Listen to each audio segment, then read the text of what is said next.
ကြီးတော်လေးတို့အလုံးပါဘူးအလုံးကလည်းပြောပြတော့အလုံးပါဘူးပြောပြတာလေးတို့လူတော်နဲ့တရားရည်တရားကြီးလေးနဲ့လာလို့ချင်းလိုက်ကြည့်တော့ကဏ္ဍဘာရဏတော့ရှင်းရှင်းလေးဟာဆံရည်ရဲ့ကျေး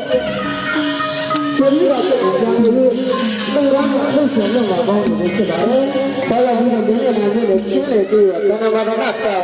ရှင်းကြည့်တဲ့ထောင်ကိုတော့ရောက်ပြီးတော့ခီးတော်လဲမှာလည်းဖြစ်ပါတယ်။လူတော်မှာလည်းဖြစ်ပါတယ်။အဲ့တော့ဒီရှင်လုံးမှာပေါင်းလို့ရလဲဒီထဲမှာပြည်ကြီးတွေဖြစ်ဘောလုံးတွေကြည့်ရဗျာ။ဒါတော့တက္ကနာရောင်ဝါရောင်းအောင်လို့တက္ကနာအားတော်တက္ကနာမြတ်စွာဘုရားကိုအခုဘောလုံးတွေကပေါ့ပူဇော်လို့ကအားတို့တော့ဒီလို